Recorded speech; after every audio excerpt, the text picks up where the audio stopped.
Morning, everybody. Always good to be with you. What a blessing and what a beautiful worship. Late name, Sam, team, that was awesome. So a couple of months ago, I decided to start reading my Bible from cover to cover. I tend to stick with the New Testament and read more there. Probably the same for you. But every now and then, I decide to do a cover to cover. And I started a few months ago. But it takes time because I'm reading and I'm studying and making notes, etc. So by the time you get to the book of Judges, there's war, there's killing, there's rape, there's murder. Hey, it's a tough book. And some of the books before that, lots of wars and things. And then you come to this delightful little book called Ruth. And Ruth is essentially a love story, a beautiful love story.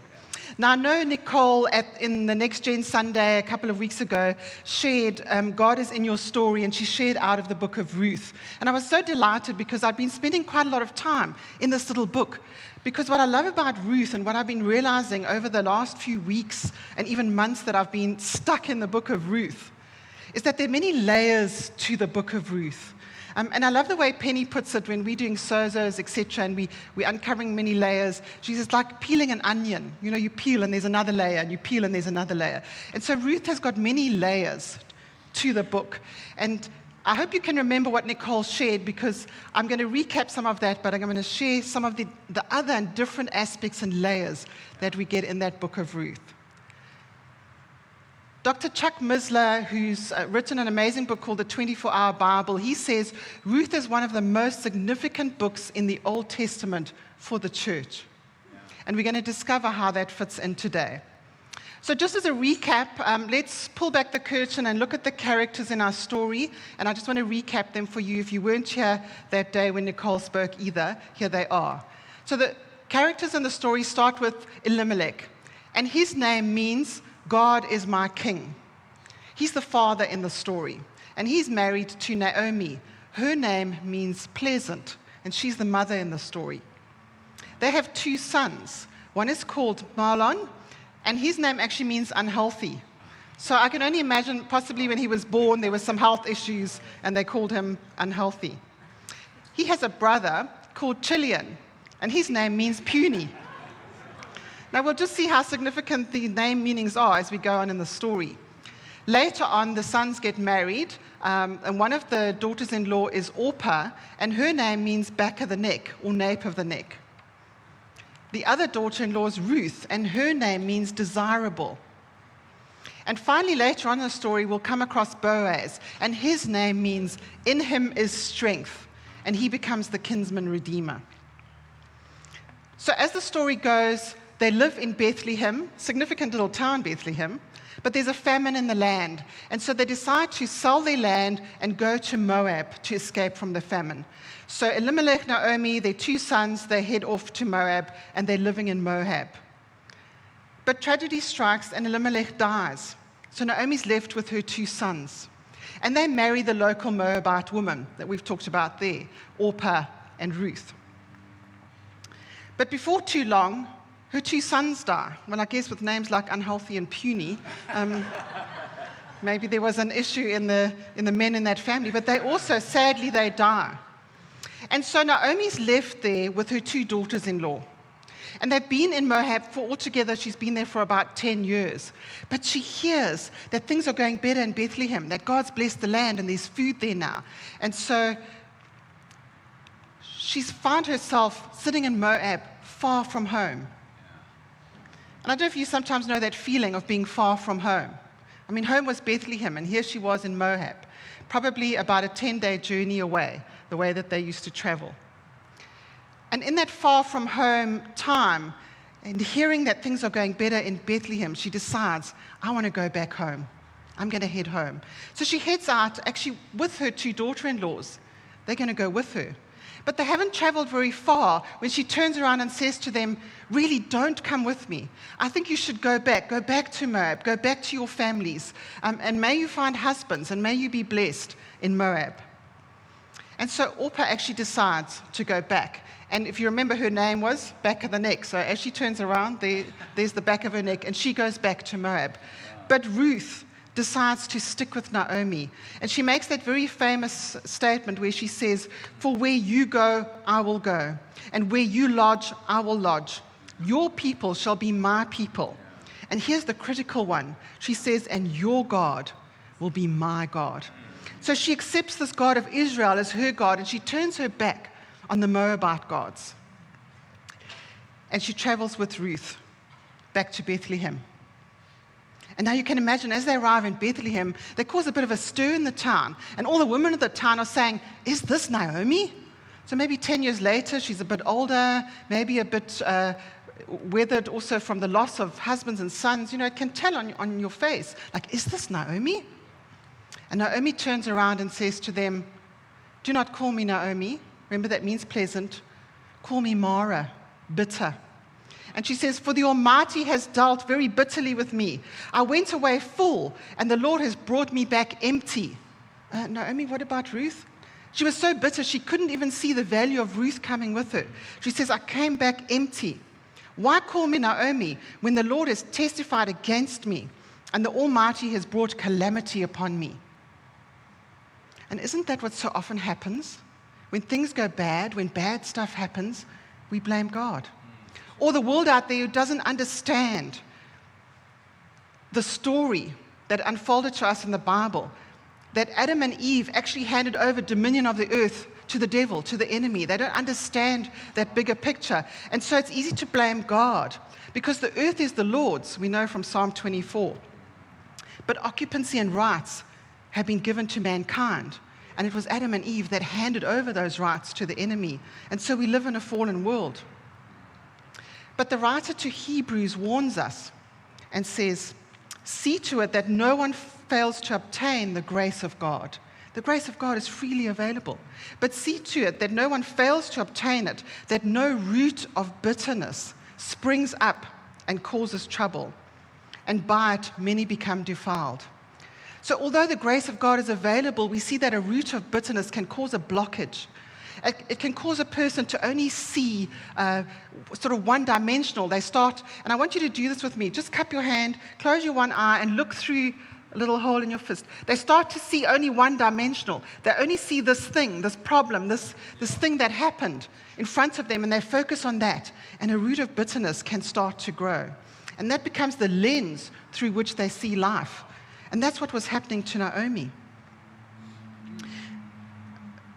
Recently, we had a Catalyst Connect meeting here, and Wes from Toti came up and shared. He'd been in America, and they'd been in a church, and a woman got up and testified. And she testified about how her son had died in an explosion. And when the whole investigation was wrapped up and everything was completed at the police officer actually came round to the house, and he delivered the file to her, the file about her son.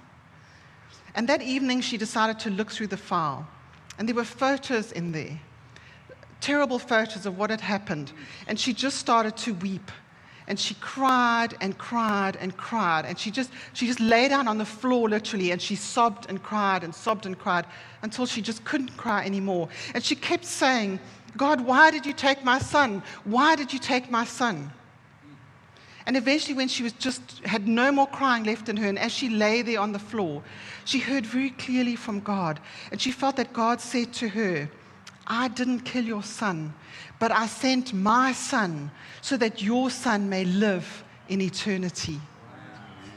And that's starting to see things a bit differently and not just seeing the bad thing that happened, but seeing the bigger picture. And so for Naomi, it wasn't the end of the story yet. Although she was feeling bitter, it wasn't the end of the story. And I want to share a personal story with you, something that happened in my life, and it involves my parents. But I want to take you back to 1975. Now, I don't see too many young people here, so hopefully you were all born by 1975.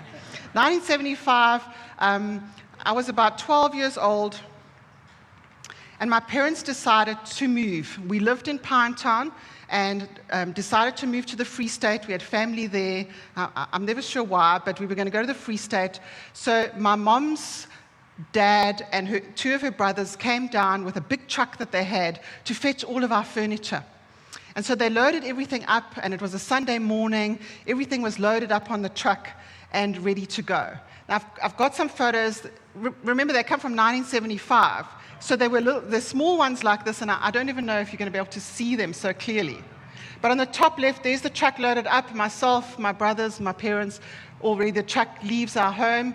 And just going up Caversham Hill, they'd let the youngest brother drive. And although he had a license, he wasn't very experienced. And up the hill, somehow he loses power, and there's air brakes or something. Look, I don't understand the technical things, but the truck rolls backward and falls on its side. And there's all our furniture, because as you can see, it was an open truck, lying smashed on the side of the road.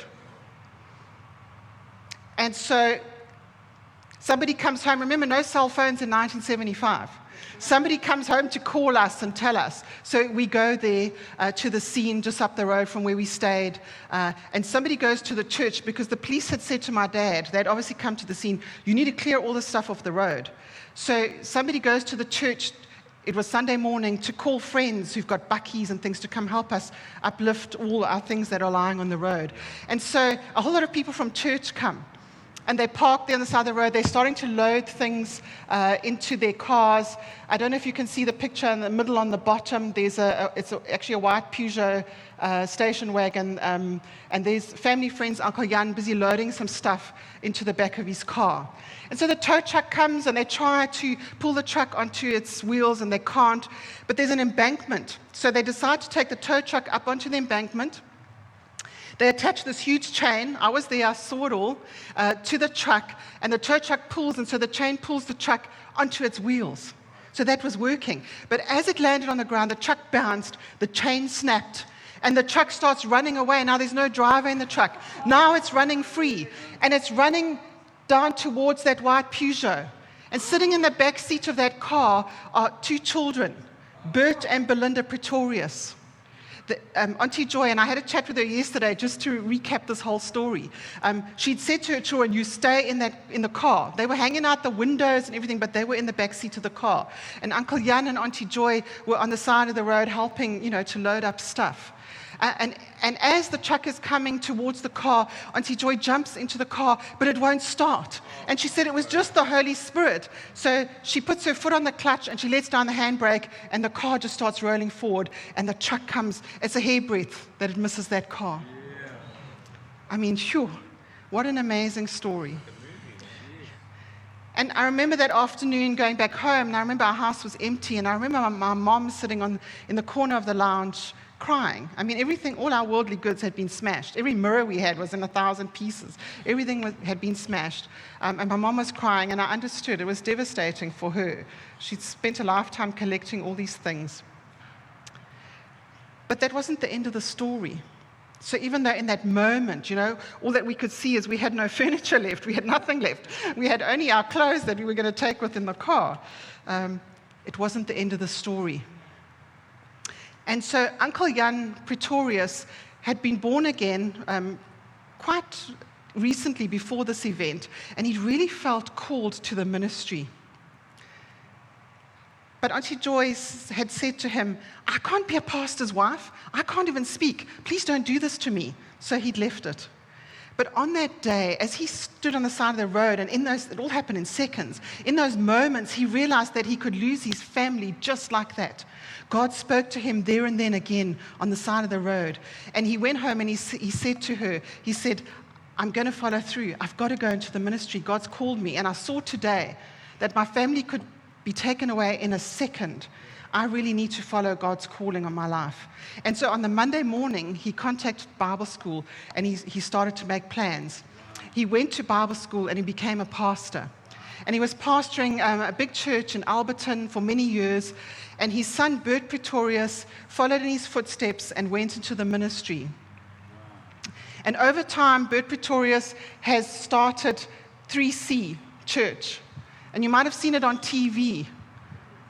And he often is shown on TV preaching, Bert Pretorius. I see some of you nodding. You might have seen him on TV. And when I had a look online, they've got multiple congregations now. They have over 30,000 members. And so this becomes the better part of the story. So even though on that day it was tragic, having all our furniture smashed, Thank the Lord he saved those children, but he saved Bert Pretorius because he had a plan for him. And it was that very event that was the catalyst. That bad thing that happened was the catalyst for many good things and for many people to come to God. So if you had to ask my mom now, did it matter that your furniture was smashed? Well, she's been in heaven for 9 years. It didn't matter. Because when you see the bigger picture, you realize that sometimes these bad things God can take and turn for the good. And so if we get back to the story of Naomi and Ruth, one of the blessings was that they arrived back in Bethlehem at the beginning of the barley harvest. And so that was going to be a provision for them. And Ruth says to Naomi, let me go and glean. And here she's full of faith. She says, let me go and glean in the field of him. And she doesn't even know who him is, in whose eyes I will find favor. So she's got faith that somehow she's going to find favor to glean and get provisions for them. So she sets out and she goes and gleans in the field after the reapers. And she happened to come to the part of the field belonging to Boaz, who was of the clan of Elimelech. Remember her late father-in-law? He's a family member of Elimelech, her late father-in-law. And here's where I want to just interject and zoom out and just show you some of the bigger picture, the other layer of Ruth. Because we see that actually Boaz is a type of Christ in the story. We'll see how that unfolds as we go along. Naomi is a picture of Israel, where she'd been away from home in another country, almost like the Israelites in exile, and she'd come back to Bethlehem. And Ruth is a type of the church. Remember, she's a Gentile, she's a foreigner, who then comes to Israel, and we'll see how the story unfolds. So while Ruth is gleaning in the fields, Boaz notices Ruth, and he asks the young man in charge, whose young woman is this? And so the young man in charge of the reapers explains how she'd come back with Naomi, how she's the widowed daughter-in-law, and how she asked if she could please glean in the fields, and she's been working hard all day. And Boaz starts to interact with her. He starts to get a caring heart towards her. And Boaz says to Ruth, now listen, my daughter, do not go to glean in another field or leave this one, but keep close to my young woman. And so we see that he's starting to give her direction. He's starting to tell her what to do. Stay in my field, Ruth. Don't go to other fields. Keep close to my young woman who also gleaning. Let your eyes be on the field that they are reaping and go after them. And this made me think of Jesus. There was a point where a lot of his followers turned away and they didn't want to follow him anymore. They found his teachings were hard. And he turns to his disciples and he says to them, do you also want to go? And they turned to Jesus, and it was Peter particularly who said, to whom shall we go? For you have the words of eternal life. And it's like, here's Ruth. Where should she go? Because actually, here's provision for her. And he's given her direction. He said, stay in this field. Stay with me, and you can glean here. And then Boaz starts to offer her protection. He says to her, have I not charged the young men not to touch you? So she can be safe gleaning in his fields, because the young men have been told not to touch her. And remember, Boaz is the Lord of the harvest. He's the big guy in charge of everything. And that makes me think of John 17, where Jesus prays for his disciples, and he prays for us, those who will later come to know him. And he prays and he says to the Father, keep them from the evil one. And he offers us protection through his prayer. And then Boaz gives provision. So besides the gleaning, he says to Ruth, and when you are thirsty, go to the vessels and drink what the young men have drawn. Don't worry if you need water, just go there. They've drawn water, go and drink there. And doesn't that make you think of the woman at the well, where Jesus says, I'm offering you water to drink, in fact, living water. But here for Ruth was some water that she could drink when she was thirsty. And Ruth falls on her face in front of Boaz, bowing to the ground, and she says to them, why have I found favor in your eyes, that you should take notice of me? I'm a foreigner. And Boaz answers her and says, all that you've done for your mother-in-law has been made known to me. And also how you left your father and mother, and how you left your own country and came here. And how you've helped Naomi, your mother-in-law. And Boaz says, may the Lord repay you for what you've done. May you get a full reward. And that makes us think about where Jesus had said in Mark 8, if you as much as give a cup of water to one who belongs to Christ, you'll receive a reward. And here Boaz is saying to Ruth, may you receive a reward from God for what you have done in helping Naomi, in looking after her. And Boaz continues and he says, may the Lord, the God of Israel, reward you, under whose wings you have come to take refuge. And that's the key part of the story for Ruth, is that she'd come to the God of Israel. She'd come to take refuge under his wings. And Boaz recognizes this. But the provision continues because they're gleaning in the field, and when it's mealtime, the reapers and Boaz go to sit at the table. But he calls Ruth and he says, come here and eat some bread and dip your morsel into the wine. And so we again get a picture of bread and wine like Jesus had with his disciples. So she sits beside the reapers, and this is an upgrade. I mean, she's literally a beggar, a gleaner, but here she is sitting with the paid workers, participating in their lunch meal. And Boaz passes down some roasted grain. You're like, please pass this to Ruth. Here's some roasted grain. And she eats until she's satisfied. And there's even some left over. And what do you think she does with the leftover? She takes it home to Naomi to bless Naomi with food as well. So when she gets up to go carry on gleaning, Boaz says to the reapers, you know what, let her glean amongst the sheaves as well. You know, just let her glean actually out of the harvest. And in fact, you know what, just pull some out of the sheaves and throw it down for her. Isn't he starting to just have a heart for her? He sees her as a beautiful young woman that he can help. And he's a lot older than her. You see, he refers to her as daughter. So Ruth goes home, and Naomi says, where did you glean today? And Ruth says, well, in the field of Boaz. And then Ruth starts to sort of see a little bit, she sort of take that bitterness a little bit away and starts to see. And she says, the man is a close relative of ours, one of our redeemers. And she starts to see there's possible potential here. Something good can actually come out of this. And Ruth says, well, actually, Boaz said to me, you must keep close to my young men until they finish the harvest. So just keep coming and gleaning every day. And so Ruth continues to glean for the rest of that harvest. And Naomi's starting to turn from bitterness to hope. So now we get from the provision to redemption, the best part of the story. And there's some laws that sit behind this that I just want to explain to you. There's the law of property redemption that you can read about in Leviticus 25. If your brother becomes poor and sells part of his property, then his nearest redeemer shall come and redeem what his brother has sold. That's what the law had said. And that would make him a kinsman redeemer, according to the law. But there's 4 things that a kinsman redeemer has to qualify with. The first one, he obviously must be a kinsman. He must be a relative, that family member. Secondly, he must be able. He must have the means. I mean, if he's going to buy, he must have the money or the means, the requirement to be the redeemer, to pay for the land. Third of all, he must be willing. Because a kinsman redeemer could actually decline. He could actually say, no, I really don't want to, sorry. And he could decline. He wasn't obligated and forced. And the fourth thing is that the kinsman redeemer must assume or take on all of the obligations, all of the legal obligations. So those were the 4 things that qualified somebody as a kinsman redeemer. Then the other law is the law of the levirate marriage. Now, lever actually means husband's brother or brother-in-law. So this you can read about in Deuteronomy 25. And this law designates the duty of a man to marry the sonless widow of his deceased brother.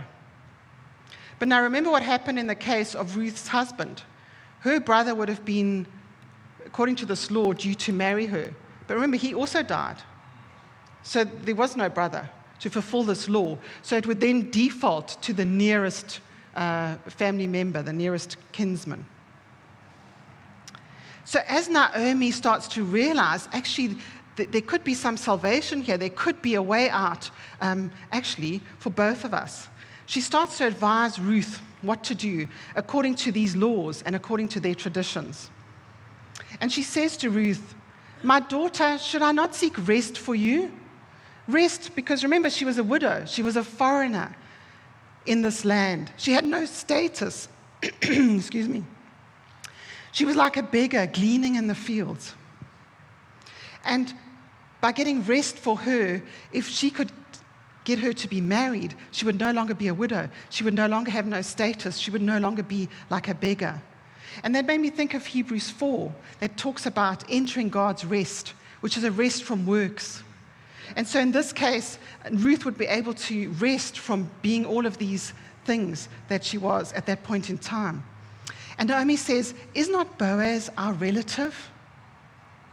He's winnowing barley tonight at the threshing floor.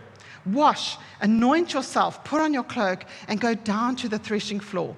But don't make yourself known to him until he's finished eating and drinking. Just take note of where he lies down. Then go and uncover his feet and lie down at his feet, and he'll tell you what to do." And Ruth replies, "All that you say, I will do." And so she goes down to the threshing floor, and when Boaz is eaten and drunk and his heart is merry, he goes to lie down at the end of the heap of grain. And that's what they used to do in those days. They would be threshing the barley, and they would have this heap of threshed grain that was there. And because it would take more than one day, excuse me, they would just sleep there overnight and carry on the next day. So he lies down and sleeps at the end of the heap of grain on the threshing floor.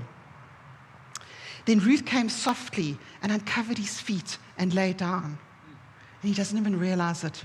But at midnight, he wakes up startled and he realizes there's a woman at his feet. And he says to her, "Who are you?" And she answered, "I'm Ruth, your servant. Spread your wings over your servant, for you are a redeemer." And this was effectively a marriage proposal based on their laws. She's inviting him, she's asking him, "Please spread your wings over me, because you are a redeemer." And some translations actually say, "Spread your skirt over me." And there was nothing improper about that, because their skirt, and in particular the hem of their garment, which was referred to earlier, was a sign of authority. So spread your skirt over me. There's a scripture that says how God spread his skirt over Israel. So that was part of the tradition and the laws that they had. Spread your wings over your servant. She appeals to him, "For you are a redeemer." And Boaz answers and he said, "May you be blessed." He actually sees this as a compliment because he's quite a lot older than her. And he says, "You've made this last kindness greater than the first of looking after Naomi and coming back with her, because you've not gone after the young men. And now don't fear, my daughter. I will do for you all that you ask. For all my fellow townsmen know that you're a worthy woman. And now it's true that I'm your redeemer, but there is another redeemer who's closer than me. So let's wait till morning and let's see. If he will redeem you, then good. If he won't, I will." So he says, "Sleep for the rest of the night, and in the morning, let's see." So she sleeps for the rest of the night, but she gets up early before everybody else gets up. And Boaz says, "Bring your shawl." And he measures out 6 measures of barley. And he says to her, "You can't go home empty-handed to Naomi." So she goes home, and Boaz goes to the city gate. That's where they had the men's meetings, at the city gate, like the town council. And Boaz is at the city gate, and the nearest redeemer that he'd referred to just so happens to, God incidence, just happens to come by. And he calls them and he says, "Come sit here with me." And then he calls 10 of the elders, men of the city. And in front of them as witnesses, he says to the first redeemer, he says, "Will you buy the land? Will you redeem Naomi and buy her land?" And the first kinsman says, "Yes, I will." But then Boaz adds, "But the day you buy the field from the hand of Naomi, you also acquire Ruth the Moabite, the widow of the dead, in order to perpetuate the name of the dead in his inheritance." And that was what the law had covered. Then the Redeemer said, "Oh no, I cannot redeem it for myself, lest I impair my own inheritance." In other words, if I take Ruth as a wife, if I marry her, I'm going to impair my own inheritance, because then I'm going to have to run an inheritance for her deceased husband. And so he was a bit short-sighted, because he had no idea what plans God had for Ruth and her offspring. So he just sees his own situation, and his selfish response is no. But that played into Boaz's favor, because now Boaz was free. And in those days, the tradition was, if they had an agreement like that, he took off his sandal and he gave it to Boaz in front of all the witnesses, that he had said, Boaz, you can redeem Ruth and you can redeem Naomi. And there at the gate, everyone pronounces their blessings over this. So Boaz marries Ruth, and they have a son. But I also want you to see one of the layers that I was talking about, where we said that Ruth is a significant book for the church. And so we see in Romans 11, where Paul the Apostle is explaining about the church and those that have become born again and saved. He says, you, talking to the church, although a wild olive shoot, were grafted in among the others, and now share in the nourishing root of the olive tree. And so this was the picture of Ruth. She was grafted in to Israel, into the family. She was a foreigner who was allowed to marry into the family. And it's the same as the church is grafted in to the original olive tree, which is Israel. We are grafted in. What a blessing. And then the women of the town, they say to Naomi, blessed be the Lord, who's not left you this day without a redeemer. And may his name be renowned in Israel. He shall be to you a restorer of life and a nourisher in your old age. So Naomi has gone from bitter to blessed. For your daughter-in-law, the women say to Naomi, who loves you, who is more to you than 7 sons, what a compliment, has given birth to him. Then Naomi took the child and laid him on her lap and became his nurse. So there was Granny with her grandson, so happy in this season of her life. And they called the son Obed, and Obed became the father of Jesse, and Jesse the father of David, that we know became King David in the line of Jesus.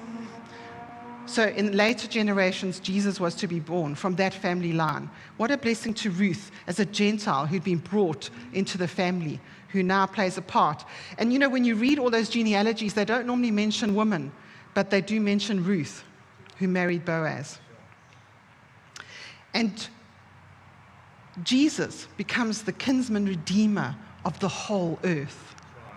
How amazing is that? In 1 Corinthians 6:20, we're told that we've been bought with a price, the precious blood of Jesus.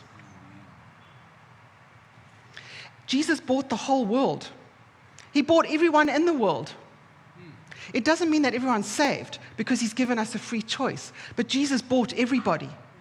He bought everybody. Everybody can be saved. And now, if we have a look at another layer that we can pick up out of this book of Ruth, now that we understand a little bit about the law of property redemption and the levirate marriage, the law of redemption, let's go and have a look at Revelation 5.